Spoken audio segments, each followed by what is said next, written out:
The desperate plea the market was loud and crowded. Vendors shouted prices, traders argued, and strange smells mixed in the air. In the middle of this chaos stood a small alien child.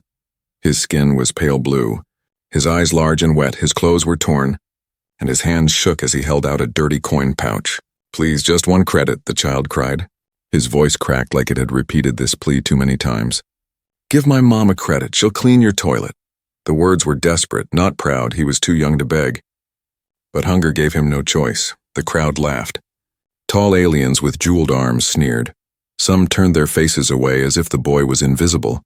One merchant spat on the ground near him and hissed, "Filthy beggars, not worth even a scrap." The child flinched but did not stop. He could not stop. He ran from one stall to another, bowing, pleading. His mother was waiting nearby, weak and tired, but the boy refused to let her voice break in front of strangers. He carried her shame, he carried her hunger. Then he saw boots stop in front of him, heavy, worn boots. The child looked up. A human stood there, taller than most, with a rough jacket and a face marked by old scars. His eyes were steady, not mocking, not cruel. They were the eyes of someone who had seen suffering before. "What did you say, kid?" the human asked. His voice was calm, low. The child trembled, afraid this man would hit him like others sometimes did. But still he repeated, "Please give my mom a credit. She will clean your toilet, she will do anything." The human bent down. His shadow covered the child. "Where is your mom?" he asked. The child pointed to a corner where an alien woman sat on the ground. Her head was lowered, her back hunched. Her hands rested on her knees, trembling. She was thin, too thin, yet her eyes glowed faintly like embers that refused to die. The human looked at her for a long moment. The crowd whispered, some laughed again. "Look at the fool. A human giving attention to gutter trash," one alien said. "Maybe he wants to buy them cheap," another sneered. But the human ignored them. He pulled a credit chip from his pocket and pressed it into the child's hand. "Here, take it." The boy's mouth opened wide. His eyes filled with tears. He clutched the chip as if it were a treasure.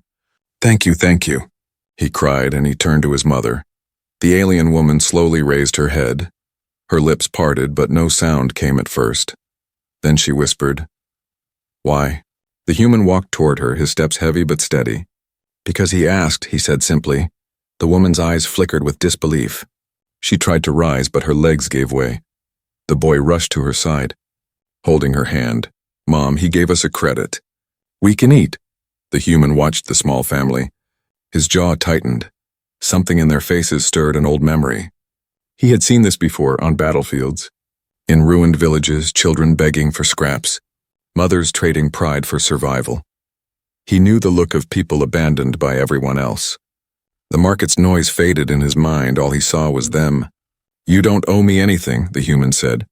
"But I want to know your story." The alien woman's eyes lowered again. Her voice was low, broken. "Stories do not fill stomachs," she whispered. The human reached into his pocket again, pulling out another credit chip. He handed it to the boy. "Take her to eat." "Both of you." The crowd buzzed louder. Some mocked him. "See the human fool? Feeding rebels? Doesn't he know who she is?" The human's eyes narrowed at those words. He turned his head sharply, scanning the crowd. But the voices went quiet. No one dared to say more. The boy pulled his mother's hand. "Come, Mom. Let's go eat," she tried to refuse, whispering that they should save the money. But her son's eyes begged her. At last she rose slowly, leaning on him. Her movements were weak yet graceful, as if she had once walked with strength. The human followed them not far. Something told him their story was not simple. A mother too proud to beg, a child too desperate to stop, and a crowd too cruel to care. He wondered why had no one else helped, why only him? The answer came in the silence of the woman's eyes. There was something more than hunger in them, something hidden, and he knew this was only the beginning, a deal no one expected. The small alien boy clutched the credit chip so tightly his fingers shook. It was the first time in months he held real food money. His mother leaned on him as they walked slowly away from the market stalls. Her steps were weak, her face pale, but her eyes burned with a quiet strength. The human followed. His boots echoed softly against the stone ground. The crowd muttered, some laughed, some spat. But he ignored them. His eyes stayed on the boy and the mother. Something about them pulled at his heart like a memory he could not forget. At a corner stall, the boy bought bread and broth. He pushed the bowl toward his mother first. She hesitated, her lips trembled. She wanted her son to eat before her, but the human spoke. Eat, both of you. His voice left no room for refusal. The woman took a small sip. Her throat tightened as if swallowing shame. The boy ate quickly, too quickly, like he feared someone would snatch the food away. The human watched in silence, then asked softly, "What is your name?" The woman lowered her gaze. "Names do not matter," she whispered. The boy frowned. "Her name is Vera," he said, proud despite the fear in his voice. "My mom's name is Vera," the human nodded. "And yours?" he asked. The boy straightened a little. "Taryn," he said. His voice carried a spark of pride. The human studied them both. Vera, with her sharp cheekbones and eyes that once might have commanded respect, and Taryn with his stubborn will, too strong for his small body. There was more to them than hunger. He felt it. "Listen," the human said, lowering his voice. "I gave you a credit, but I don't want your mom cleaning toilets." Vera looked at him sharply. Her pride flared. "We do not take charity," she whispered. Her voice cracked but held steel. "If we work, we earn. If not, we starve." The human leaned closer. "Then work for me, not toilets, not scraps." Taryn's eyes widened. "Work? What kind of work?" The human hesitated. He had not planned this, but now the idea grew inside him like fire. "I need someone who can watch, someone who can keep secrets," he said. "I need someone who understands survival." His eyes flicked toward Vera. The boy frowned, confused. But the mother froze, her body stiffened. She knew he was not talking about simple labor. He had seen something in her, the scars on her back, the way she carried herself even in weakness. "You do not know what you ask," she whispered. Her voice dropped low. "If you know who I was, you would leave us here." The human's jaw tightened. "I don't care who you were," he said. "I care who you are now." "And I see someone worth more than this crowd gives you." For a long moment, silence hung heavy between them. The boy looked from one to the other, confused, worried. "Mom?" he whispered. Vera's hands trembled. She placed them on the table as if steadying herself. "What is your name, human?" she asked finally. "Call me Rourke," he said. She studied him, her eyes narrow but curious. "Why help us? Why risk yourself?" "Humans do not do this for strangers," Rourke shrugged. "Maybe I'm not like most humans," he said. His voice was rough but honest. Taryn leaned forward. "If Mom works for you, do I work too?" he asked. His small fists clenched. He did not want to be left behind. Rourke almost smiled. "Maybe," he said. "But first you eat until you're strong. That's the first job." The boy grinned for the first time. Breadcrumbs stuck to his lips. Vera looked at her son, then back at the human. Her eyes softened, but her voice carried warning. "If I take this deal, you must know. Danger follows me, it will follow you too." Rourke leaned back. His eyes narrowed. "Then let it come," he said. The air between them shifted. This was no longer about pity or hunger. It was something else, a deal born of survival, trust, and a spark of respect. In the shadows beyond the market, a pair of eyes watched them, yellow and cold. A whisper passed through the crowd. Names carried like poison on the wind. "Vera lives," someone hissed. "The rebel lives." Rourke felt the weight of unseen danger pressing closer, but he did not look away from the woman and child before him. He had made a choice, and he would not turn back. Vera lowered her head at last. "Then we work for you," she whispered. The boy smiled wide. "See, Mom? I told you humans are different, but in the darkness enemies stirred, and the deal no one expected would change all of their fates." The first meal, the night air was cooler than the day. Lanterns glowed above the market streets, casting long shadows on the stone ground. Rourke walked behind the alien woman, Vera, and her son Taryn, as they carried the food he had bought. They were quiet, too quiet. Their silence held more weight than words. They stopped in a narrow alley where broken crates served as a table. Taryn placed the bread and broth down carefully. His small hands trembled with both hunger and excitement. Vera sat slowly, her body weak, her back stiff. Rourke stayed standing, his arms crossed. Watching them closely, Taryn broke the bread into 2 pieces. He gave the larger one to his mother. She pushed it back, shaking her head. "Eat. You need it more," she whispered. But the boy pressed it into her hand. "Please, Mom, if you don't eat, I won't either." Rourke's eyes narrowed as he watched this quiet battle. He had seen starving families before. Children always chose their parents over themselves. Parents always tried to give the last scrap to their children.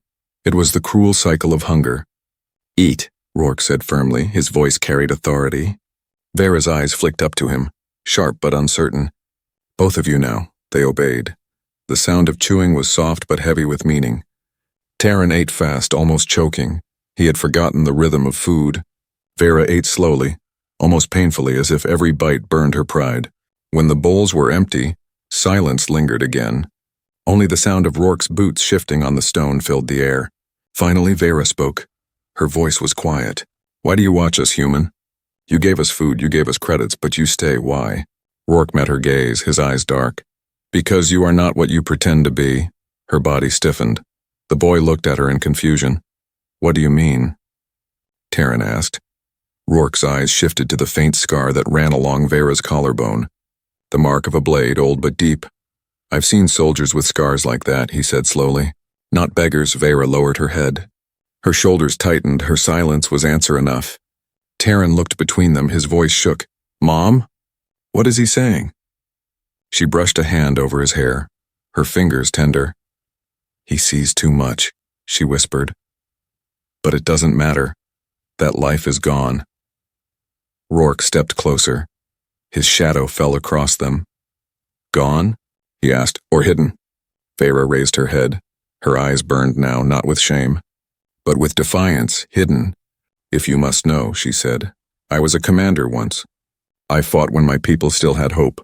I fought until they called us traitors and sold us to the slums." Her voice cracked, but she kept it steady. "Now I am only a mother trying to keep her son alive." Taryn's mouth fell open. His eyes widened. You were a commander?" he whispered. He had never heard this from her lips before. She looked at him softly, regret in her eyes. "I never told you because I wanted you safe," she whispered.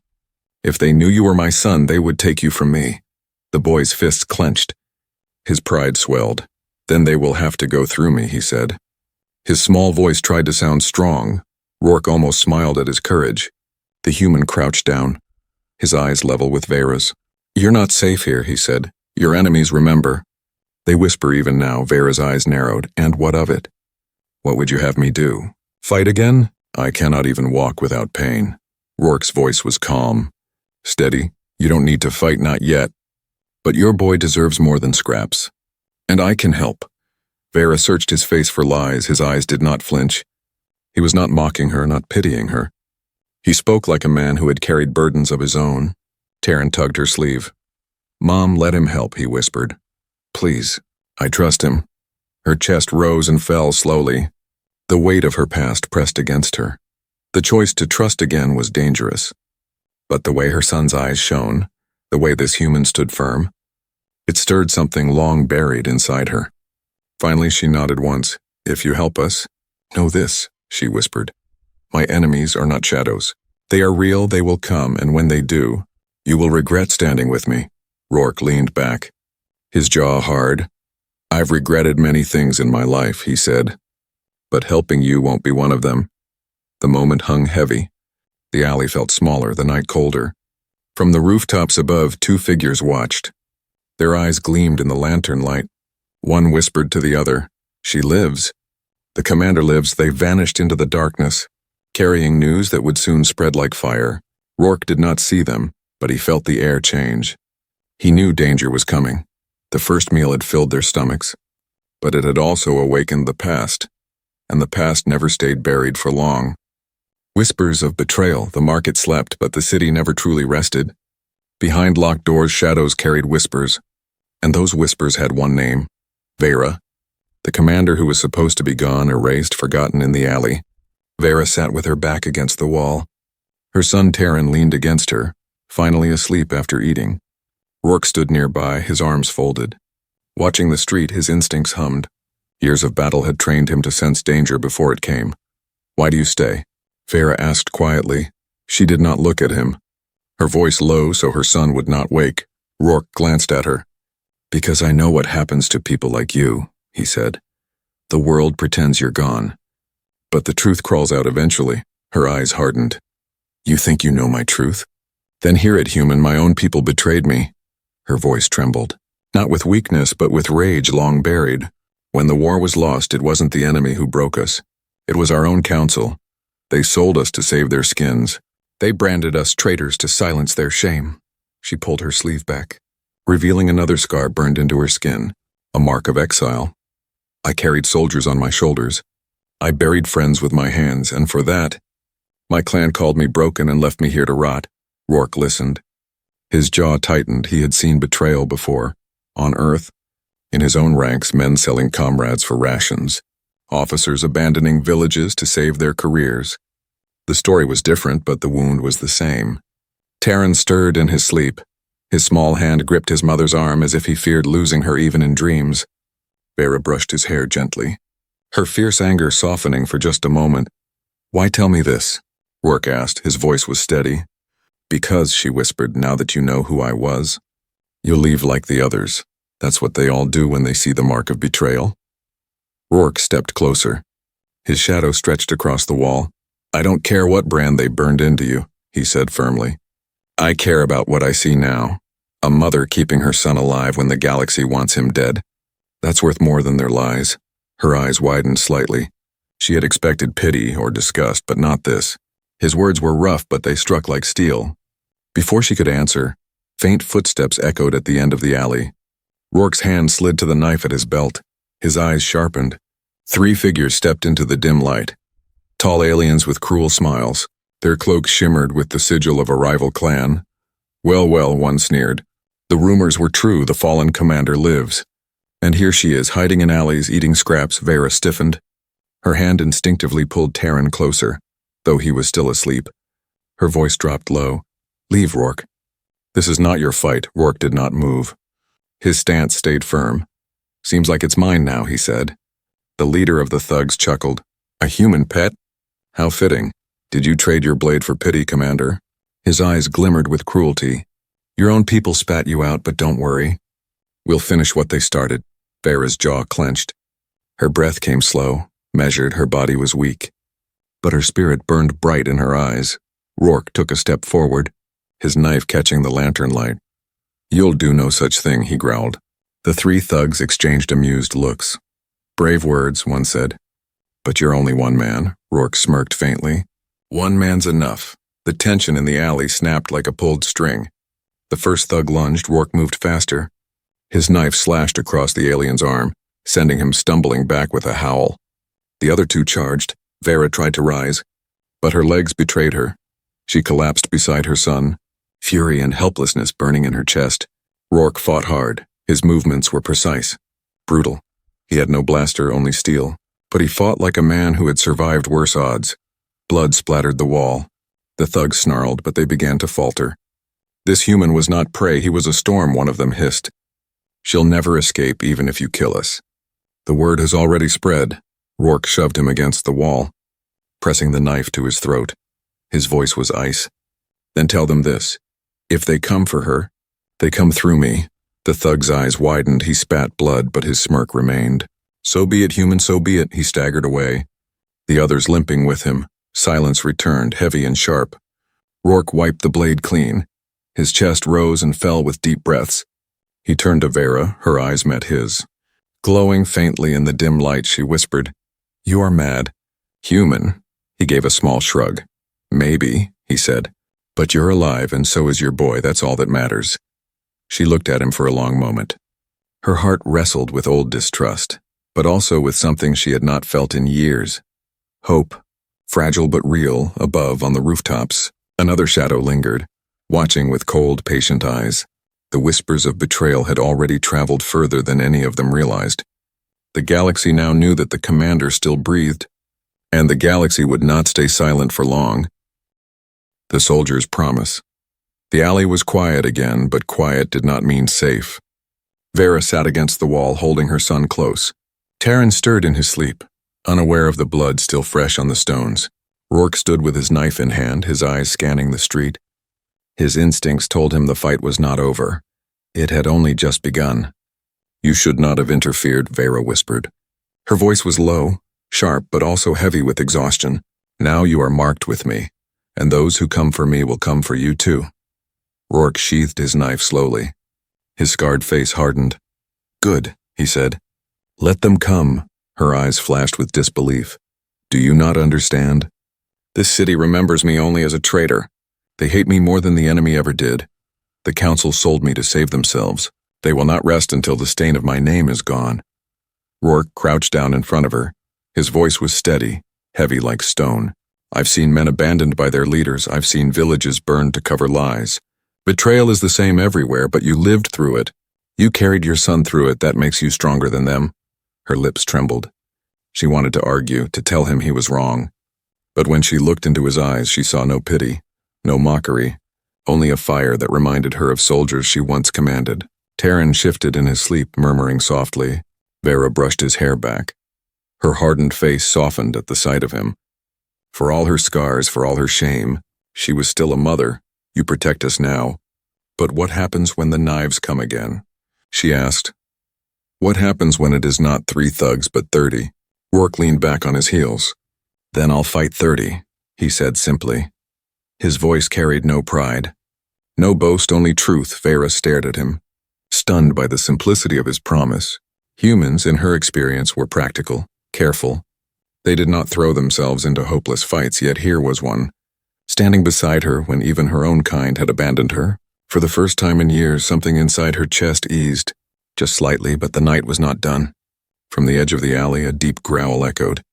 Rourke snapped his head up, his hand moved to his blade again. Shadows shifted and more figures appeared. But these were not thugs, they were armored, their steps in unison. Vera's breath caught, her eyes widened. "Clan hunters," she whispered, her voice filled with dread. The armored figures marched closer. Their leader's mask glinted under the lantern light. His voice was cold. "Vera of the Fallen Crest, by order of the council, your life is forfeit. Surrender, and the boy may be spared."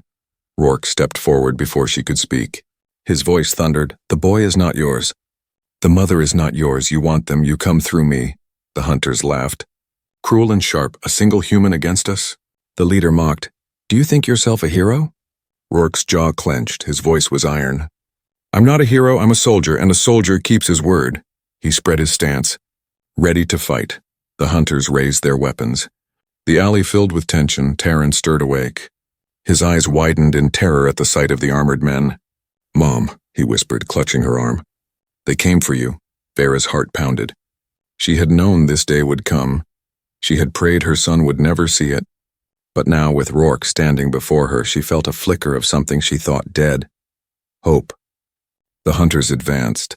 Rourke's knife looked small against their blades. But his presence was unshaken. His voice was low, meant only for Vera and Terran. "I promise to protect you, and I keep my promises." Vera's throat tightened. Tears threatened, but she held them back. She whispered back, "Why? Why risk everything for us?" Rourke didn't take his eyes off the hunters. "Because when everyone else turned away, your boy asked for help, and I answered." The hunters closed in. The air grew heavier. Every step echoed like thunder in the narrow alley. Rourke tightened his grip on the blade. His scars caught the lantern light. He had fought wars before, he had lost comrades before, but something about this moment felt different. It felt personal. Vera rose weakly, leaning on the wall for balance. Her voice rang out, strong despite her trembling body. "If you want me, you face us both." The hunters paused. Surprised at her defiance, Rourke gave a grim smile. "That's more like it," he said. The boy stood too, his small fists clenched. "And me," Terran said. His voice shook, but his eyes blazed. The hunters sneered, but their leader hesitated. The sight of the broken commander standing again, her human ally at her side, and her child refusing to hide, it unsettled him. The whispers of betrayal had returned to flesh, stronger than the silence of exile. "Take them," the leader growled, but Rourke stepped forward. His voice cut through the night like a blade. "Try," he said. The alley was about to explode in violence, and the soldier's promise was about to be tested. The attack in shadows. The alley shook with the sound of armored boots. The hunters advanced like wolves circling prey. Their weapons gleamed in the dim lantern light. Sharp and merciless, Rourke stood tall, his knife small compared to their blades. But his eyes burned with the fire of a man who refused to fall. Vera pulled Terran close, her body weak but her spirit rising. She had not stood in defiance for years. Now beside this human soldier, She felt the embers of her old self ignite. The leader of the hunters raised his weapon, his voice cold. "Step aside, human. This is not your war." Rourke's grip tightened on his knife. His voice was iron. "It is now." The hunters lunged. Steel clashed in the night. The alley erupted into chaos. Rourke moved fast, his blade flashing. He ducked under one strike and drove his knife into an enemy's side. Blood sprayed the wall. The alien howled, collapsing. Two more attacked at once. Rourke twisted, blocking one blade with his forearm guard. Pain sliced into his skin, but he did not stop. He headbutted the second hunter, snapping the mask. The alien stumbled, and Rourke's knife found his throat. Vera gasped. Her son clung to her. His wide eyes filled with fear, but also awe. "He fights like an army," Taryn whispered. But the hunters kept coming. More shadows spilled into the alley, their armor glinting like the teeth of beasts. The odds grew heavier with every step. Vera clenched her fists, her body screamed with pain. Yet she could not stay still. Memories of battles long past clawed at her. Her voice burst out, "Rourke, left!" The warning saved him. A blade whistled toward his ribs. He spun, parrying at the last second. His knife tore across the attacker's arm. He gave Vera a quick glance, and for the first time she saw respect in his eyes. She was not only a mother, she was still a commander. Her voice grew stronger. "Use the wall. Force them into the narrow path." Rourke obeyed without hesitation. He shoved a hunter back, slamming him against the stone. The alley narrowed. Forcing the others to attack one by one instead of all at once, it gave him a chance still. The battle was brutal. Blood slicked the ground. His breath grew heavy. His arm throbbed from the cuts. But he did not fall. He refused to fall. The leader snarled, "Kill the human. Take the boy." Those words lit fire in Rourke's chest. He roared, driving forward with reckless fury. His blade cut through another throat. His boot crushed another mask. He fought not for glory, not for war, but for the boy and his mother who had no one else. Vera's eyes shone, her heart pounded. She wanted to rise, to fight at his side, but her body betrayed her. Still she called out commands, her voice sharp, guiding him like she once guided soldiers. Taryn pressed against her, his small fists clenched. He whispered to himself, "Don't lose, Rourke. Don't lose." The hunters hesitated. They had expected a beggar and her child, not a soldier who fought like a storm, not a commander whose voice still carried the weight of leadership. Doubt flickered in their eyes, but the leader did not falter. He raised his blade high, his voice booming. "End this." "Now," he charged. Rourke met him head on. The clash was thunder. Sparks flew as steel struck steel. The human gritted his teeth, his arms shaking under the weight. The leader pressed harder, snarling, "You are nothing, human." "Nothing." Rourke's eyes narrowed.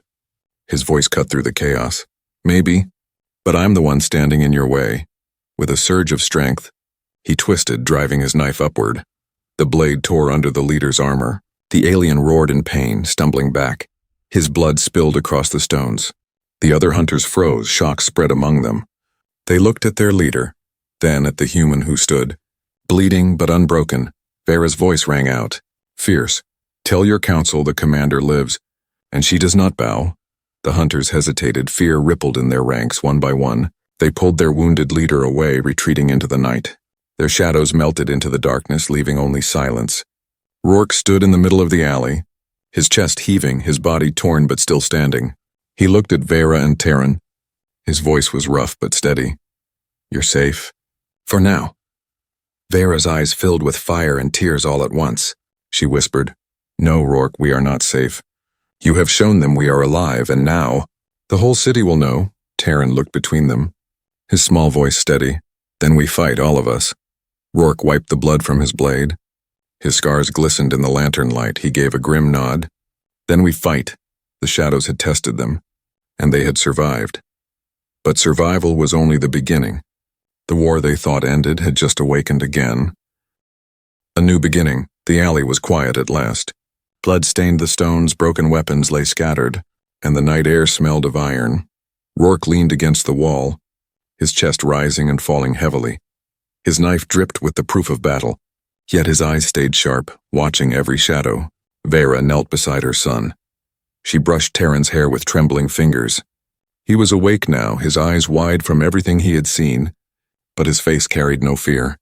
Only determination. He whispered, "Mom, We survived, she pulled him close. Pressing her forehead to his, her voice broke. Yes, my son. We survived. Rourke pushed away from the wall. His voice was rough, not just survived. You stood, you spoke, you showed them you're not broken. Vera looked up at him, her eyes glimmering in the lantern light. You made us stand, she said. Her voice was soft but carried weight. Without you, I would still be hiding in silence, he shook his head, wiping blood from his arm. I didn't make you, Vera. I only reminded you who you already were. For a moment silence stretched between them, broken only by Taryn's small breaths. It was not the silence of fear, but the silence of something new, fragile. The boy tugged at Rourke's sleeve, his voice small but firm. You're not leaving us, right? Rourke crouched, meeting the boy's eyes, his voice steady. Not unless you tell me to. Kid, Taryn's face lit with a rare smile. Then stay, please stay. Rourke nodded once, a soldier's promise sealed without ceremony. But far beyond the alley, the city was already stirring. Whispers carried through taverns and markets. The commander lives, they said. The traitor fights again, and she has a human with her. The words spread like sparks in dry grass. Unstoppable, Vera felt the weight of it pressing down. They will come harder next time, she whispered. Her hands tightened around her son. The council will not forgive this. They will send more than hunters. Rourke's jaw tightened. His eyes scanned the rooftops as if seeing the future enemies gathering already. Then we move, we can't stay here. Move where? Taryn asked quickly. His small voice carried both fear and hope. Rourke's eyes softened. Somewhere safer. Somewhere they won't expect, but not just to hide, to fight. To build, Vera frowned. Fight? You think one human and one broken commander can fight the council? Rourke stood straight again, his voice low but steady. Not just fight, inspire, people remember you, Vera. They called you a traitor, but not everyone believed. Some still wait for a reason to rise. You could be that reason. Her chest tightened. The thought was dangerous. Reckless, but deep inside something stirred. The ember of her old self flared. The commander who once carried hope for her people. Taryn looked between them. His young voice fierce. Then let's do it. Let's show them we are not broken. Vera closed her eyes, breathing deeply. When she opened them, the shame was gone, the fear was still there. But it no longer ruled her. She looked at Rourke, then at her son. If I do this, if I rise again, it will not just be for me, it will be for him. For his future? Rourke gave a small nod. His scarred face softened. Then it begins here. The three of them stood together in the broken alley. The mother scarred but unyielding, the child small but unafraid, and the soldier who had chosen them when no one else did. Above them, dawn began to break. Light spilled across the rooftops, golden and pale, washing away the night's blood but not its memory. The city would soon wake to the rumor of a commander's return. Enemies would gather, hunters would come. The path ahead would be harder than any before. But for the first time in years, Vera did not feel alone. She whispered to herself, to her son, and maybe even to the galaxy, we will not bow. We will not break. Rourke placed his hand on his knife, his other hand resting lightly on Taryn's shoulder. Then let them come, he said. His voice was calm, unshaken, and in that moment, the alley no longer felt like a place of exile. It felt like the birthplace of something new. Not the end of survival, but the beginning of rebellion. Not despair, but a promise carried by a mother, a child, and one human who refused to walk away.